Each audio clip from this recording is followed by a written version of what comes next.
तुम्ही पण स्पिरिच्युअल आहात का आणि तुमचा देवावर विश्वास आहे का? तर नमस्कार मंडळी, स्वागत आहे तुमचं माझ्या नवीन ब्लॉग मध्ये.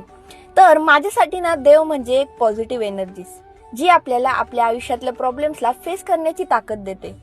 कारण कधी कधी आपल्या आयुष्यात असे वळण येतात की जिथे सर्व काही थांबल्यासारखं वाटतं, मन गोंधळलेलं आणि मनात हजारो प्रश्न असतात.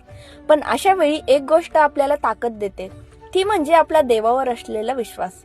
जेव्हा आपल्या आयुष्यात खूप सारे प्रॉब्लेम्स येतात तर आपल्याला काहीच सुचत नाही की काय करायला पाहिजे काय नाही, तर अशा वेळेस हीच शक्ती असते जी आपल्याला ताकद देते.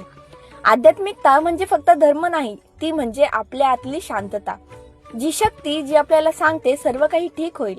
आध्यात्मिकता म्हणजे फक्त देवळात जाणं नाही, ती म्हणजे आपल्या आतल्या देवाशी संवाद साधणं. आपल्या मनाला एक शांत आवाज असतो जो सांगतो काळजी करू नकोस, मी आहे.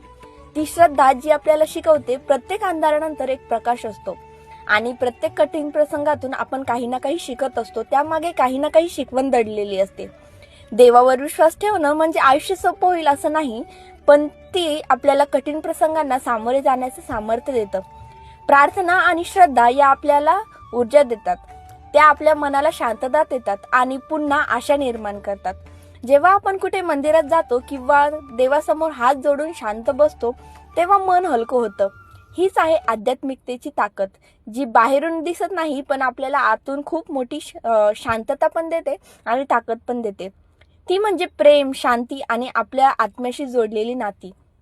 ती आपल्याला शिकवते की देव आपल्या मनात आहे. तर तुम्हाला देवाबद्दल काय वाटतं आणि तुमच्यासाठी स्पिरिच्युअलिटी म्हणजे काय हे मला कॉमेंट्समध्ये नक्की सांगा. आजचा व्लॉग कसा वाटला हे पण कॉमेंट्समध्ये नक्की सांगा. भेटूया नेक्स्ट व्लॉगमध्ये. तोपर्यंत बाय बाय.